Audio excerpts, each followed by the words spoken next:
Hey guys, today we're going to take a look at a car that is a bit unconventional and is a bit unexpected, especially on my part. For what it is and where it sits in the market, I didn't expect what I got out of my experience with it. It's a car I've been in possession of for probably a little over a year. It's been very impressive so far. It's kind of hard to classify this car because I'm not quite sure what it is. And it's from a car maker I didn't expect to be providing the market with such impressive, exhilarating, and exciting vehicles. That's right, I'm saying these things about a vehicle that once you find out what it is, you're gonna go, wait, what, really? Yeah, this one's gonna shock you because it really shocked me. Let's take a ride.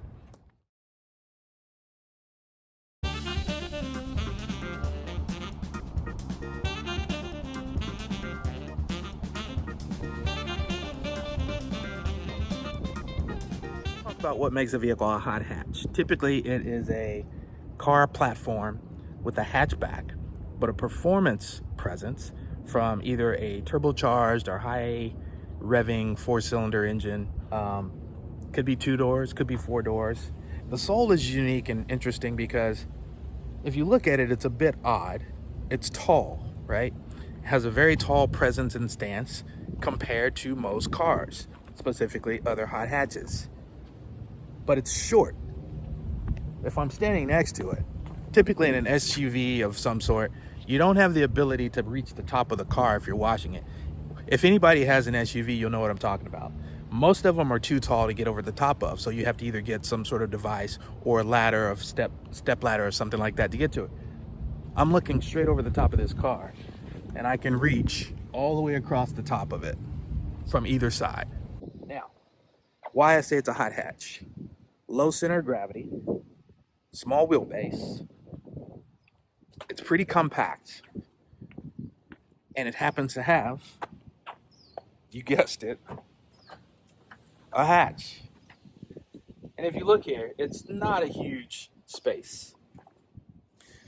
I did a Costco run in this thing yesterday, and I was able to get one uh, big roll of toilet paper, some paper plates, a couple of other things, you know how everything at Costco comes in bulk. So if you want some granola bars, you get a giant box with enough for a quarter of the year.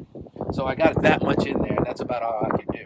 If you take this little partition, this little shelf partition out, you can probably stack some things up a little higher, but it's not really good on like space in that term.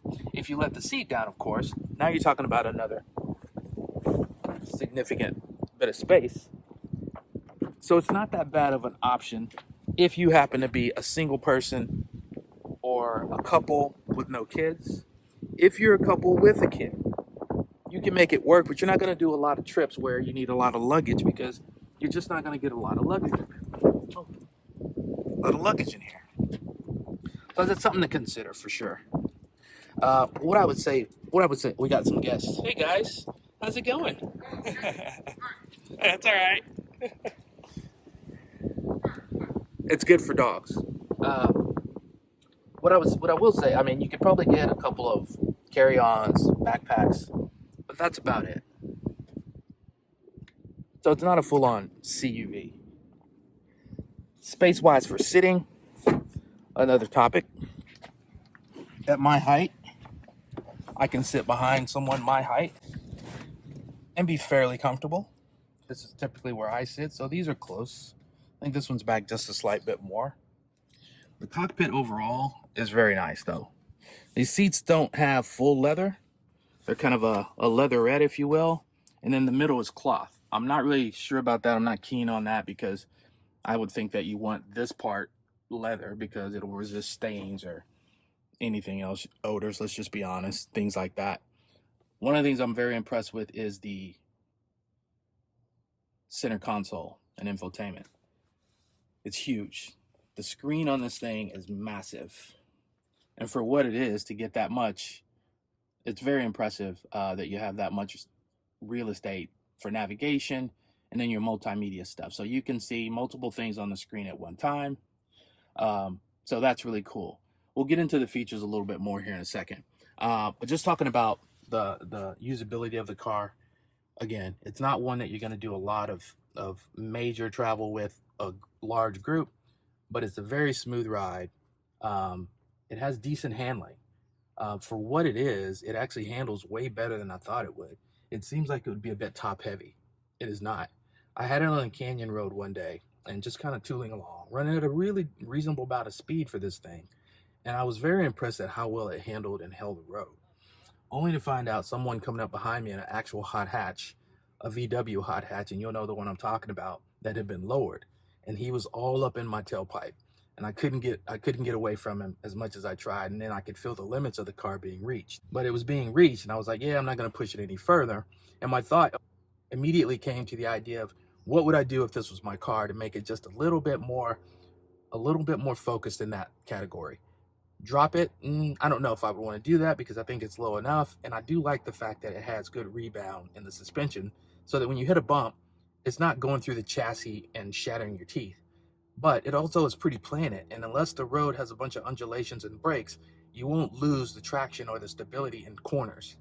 I would go with a wider set of wheels and tires though, just to give it a greater contact pack so that as you're going around corners, you have way more real estate to manage the road and move about. And you have to make adjustments in a corner. You can do that without upsetting the chassis or setting the car off its trajectory too bad.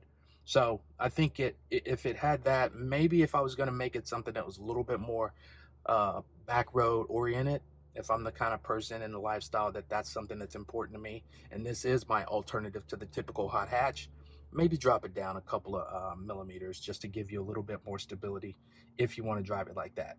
And I bring that up because the part that makes this, in my mind, a hot hatch exists up there. Let's take a look. So this is powered by Kia's 1.6 liter turbocharged inline four. It's a pretty straightforward platform. They've used this for quite a while, but turbocharging it puts the power at 201 horsepower and about 195 pound-foot of torque. Those are really good ratios considering the size of this car. It's not that heavy, but it's also very low to the ground, fairly aerodynamic, small wheelbase, and it just really goes about its business very well. It's mated to a 7-speed, get this, dual clutch transmission. That's right, folks. It has a dual clutch transmission, and it's driven by paddle shifters on the steering wheel. If you put it in the sport mode or in regular mode, you can still use the paddle shifters.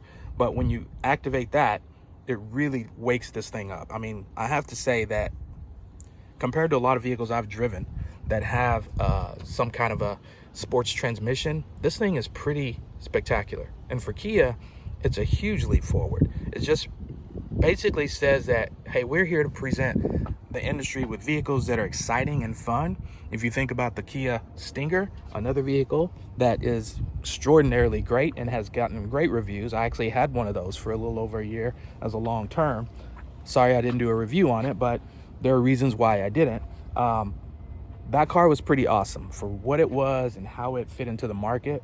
It was really Kia's way of saying we've come to play, and when we're very serious about it. And I think a lot of that is translated over into the other products. The way that this thing puts the power down, the way that it manages the power throughout the rev range, you can use it pretty much anywhere. It's really great. Another thing that's really impressive about this vehicle that I thought was just a step above what you would get on a lot of other companies is that you can get it so fully decked out that there's not one thing that you would wish for in the wish list. This has keyless start, which the car has to be locked and closed in order for that to work. So let's try this again.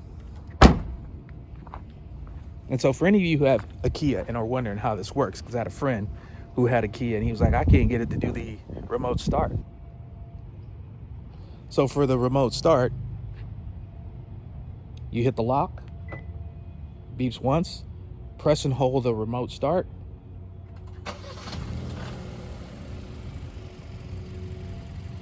Doors are locked until you get ready to get in. You just push the button on the door handle and it unlocks.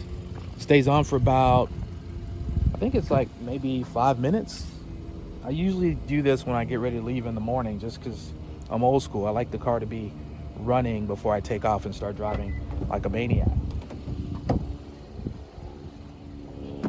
Now getting back to this infotainment setup. Now, once you get in order for the car to stay running after you've unlocked the door, you have to hit the brake pedal, because if you look, nothing's lit up in this section. The car's on, clearly. Gear indicator's lit up, but once you hit the brake, everything comes back on. Now we're live. So this is about a 10.3 inch screen, and it's fabulous. Absolutely fabulous. Touch screen, and you're able to show as much information as you'd like. So right now I have it on just your basic mood screen, which has your time, and it has your station, and it has a location in the background of where you are on a map. It's not showing the map. So if you hit the map, it comes to the forefront, and your music moves over, your time goes to the top, and you have a display of what you're listening to, but also has the map of where you are. And you can change this even more with this little button here. You just push this, that goes away, and the whole thing becomes now your map. And you can flop these things around. Let's go to radio. Now my radio is up front and center, and the map is small. And you can take the map off the same way you did with the radio just a moment ago. Now you have nothing but the radio. Setup. This is pretty awesome. You've got all these things that you navigate through on the setup, and there's just a plethora of things to play around with and set up within this car. The section over here with the speaker inside the door, and this little area here actually has lights. It shows up at night, and you can set those to work according to the beats in your music if you're into that kind of thing. But you can change the light to so many different lighting scenarios. It's pretty cool in that way too. So if you depending on how you like yours to look, you can just change that setting to fit whatever it is you like. I'm not going to go through all that right now, because going through all the features in this system, that's a whole day's worth of detail. The stereo system in this car, it's Harman Kardon and a Kia Soul. Harman Kardon, folks, and it is amazing. One of the better stereos I've ever heard in a vehicle. I don't know how well this will resonate through this speaker that I'm talking through, but I'm just going to turn up a little bit so you can kind of hear what it sounds like. It's got a sub in the front. It's also got a sub in the back.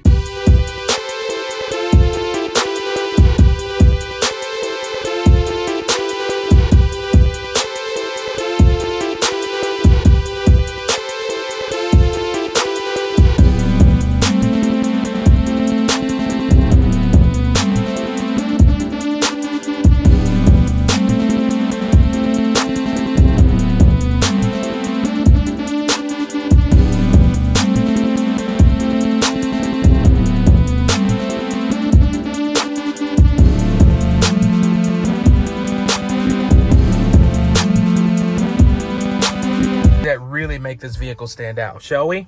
All right, so I'm just going to navigate through this little section here in the middle, which gives you all your information. So you've got a ton of that. Menu from here gives you things like, obviously, a compass. That's nice and sweet and cute. Beyond that, here's all the other elements you have. So you've got your lane keep assist. Obviously, that keeps you from veering out of your lane when you're driving. That works wonderfully, and it's a really intuitive system. And sometimes you wonder, did one automaker get it right versus the other?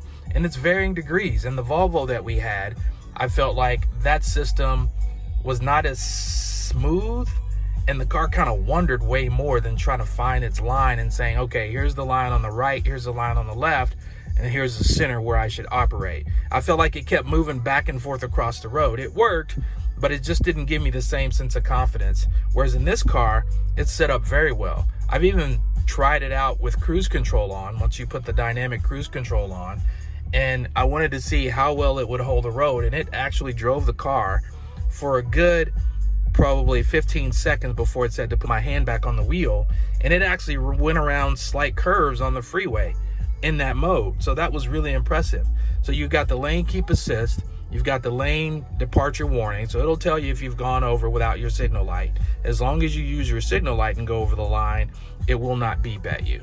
You can turn that on and off on this side with all these buttons you see here. It's featured here at the top.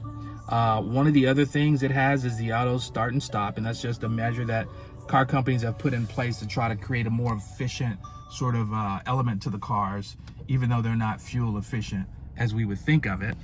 This car, it could be a little bit better than it is. I think the real problem with this car is that it has a very small tank, and so you don't really have a lot of range that you can drive before you need to fuel up. Now, I've seen it do pretty well. I've gone to San Diego and back on a full tank of gas, and that's not a long distance, but it's well over 300 miles.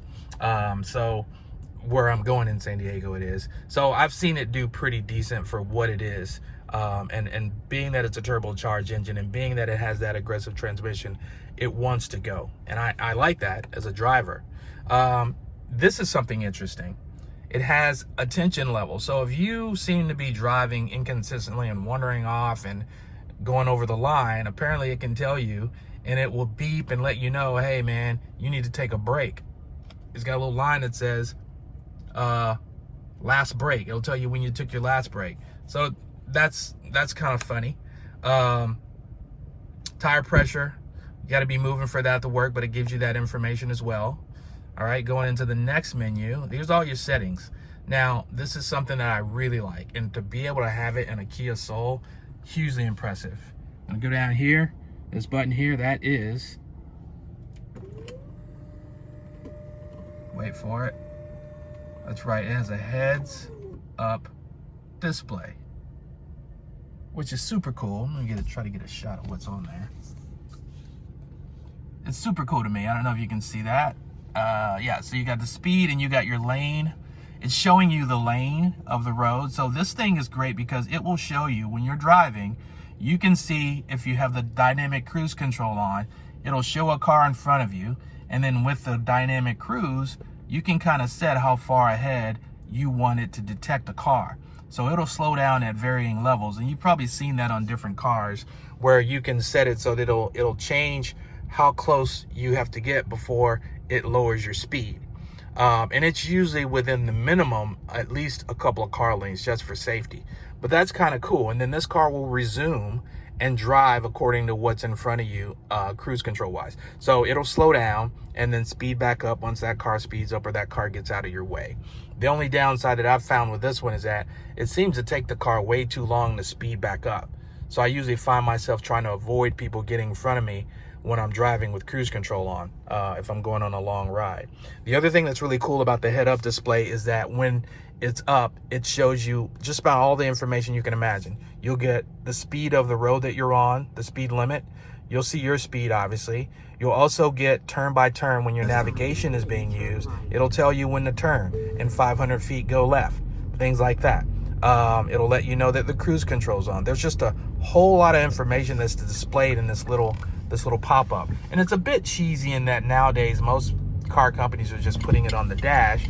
But to be able to fit this into a Kia Soul, a car that even fully decked out is not going to cost you more than $30,000, at least the MSRP, that's pretty impressive.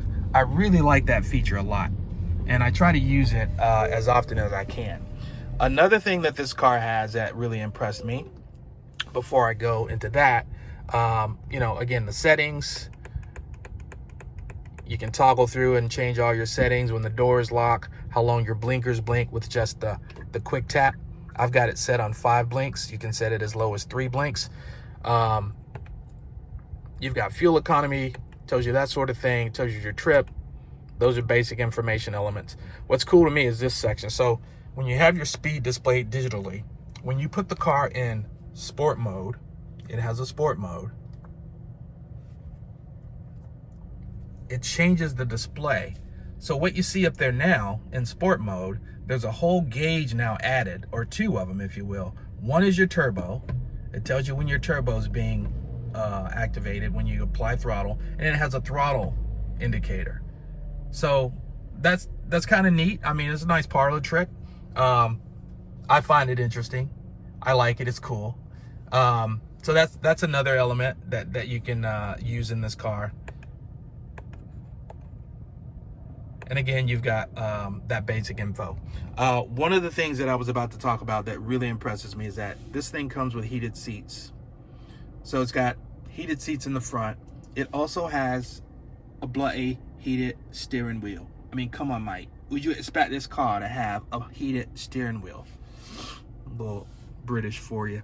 But that's pretty cool, right? I mean, a heated steering wheel in this thing. So with all the stuff I just mentioned, the lane keep, the lane departure, the automatic cruise control, all the other elements that it has, heated seats, heated steering wheel, heads-up display, and all the safety features. You've got a backup camera. And this thing is pretty accurate. I've done really great parking with this because it's so spot on. These lines are as accurate as I've seen. I've got another car that has this. It's a high-end brand. I don't feel like it's as confidence inspiring as this is. Like, this thing is really, really, really direct. It's got sensors on all sides. So if you get too close, it starts to beep and tell you, hey man, you're coming up on something that is an immovable object. You're gonna end up on the wrong side of that equation. So, you know, beep, beep, beep, stop, motherfucker. So it's got that in there.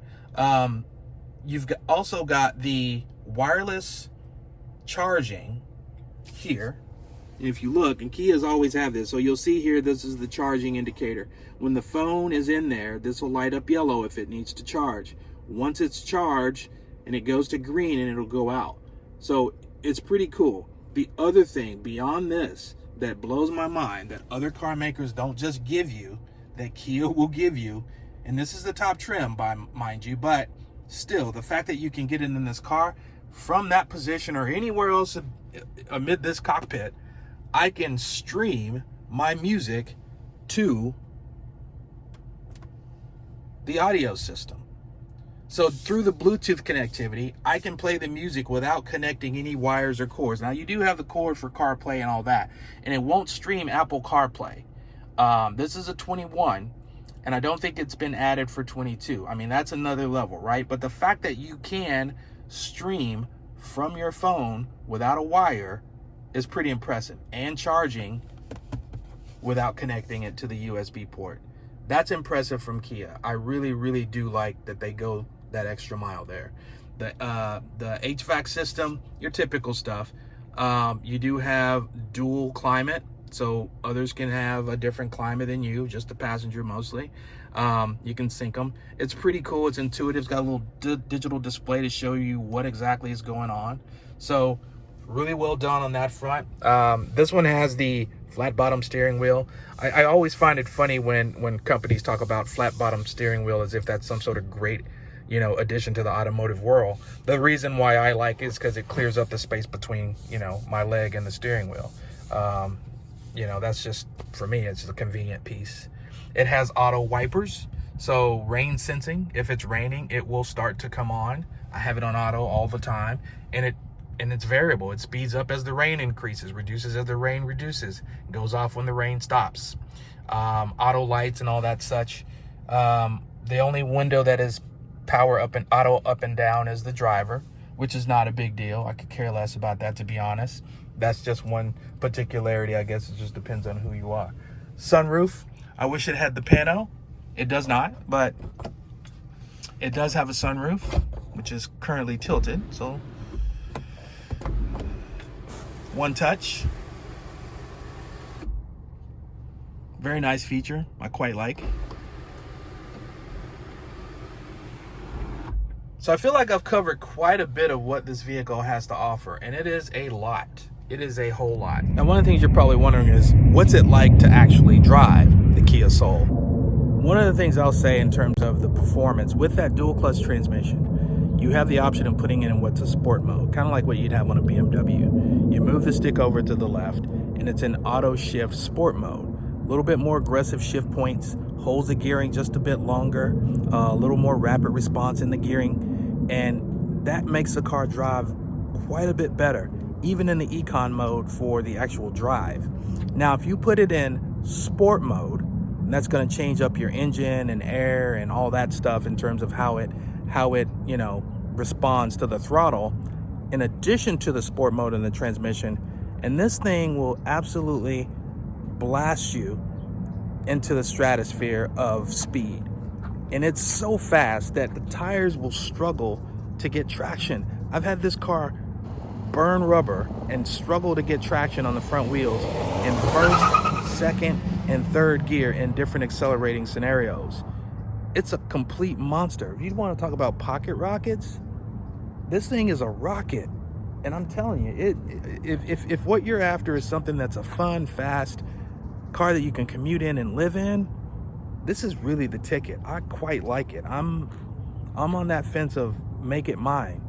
As a primary everyday car, I could live with it. Now, I think the challenge for me would be having a child who has friends and having a nephew who's about the same age, they're young. I'm gonna need more space. I mean, they can both fit back there and I can do what I need to do. But like I said, once you put the seats back up and you need space in the back, you gotta be thinking about what you're gonna do that day, because if you have people in the car, you're not gonna have a lot of room to put a lot of stuff in. So you're not gonna go grocery shopping with a car full of people. Nobody does that anyway. But my point is, an outing where you're doing a day in maybe LA or something, you're gonna be buying up a lot of stuff. You gotta keep in mind, you only have so much space in the back of that thing if you've got people in there with you. So aside from that, this thing is perfect. And I think with what you get for the price point you're spending, this is kind of a no-brainer to me. I mean, if you're looking for something like this, you really can't go wrong, in my opinion. Just to show you the other subs that I was talking about here in the back. So right here, you can see you've actually got what looks like possibly two of them. Bigger one and a smaller one. That's probably a mid-range, but I mean, this thing puts out some serious stomp. You've got some ports in the back here for power. Behind the driver's seat, there is a port for a USB cable, so you can charge. The passengers can actually charge their device from the back seat. Doesn't have vents in the back, but this is a pretty compact vehicle. So not having vents back there is not really a big deal. I really like the addition of these exhausts. Has a nice little purr to it.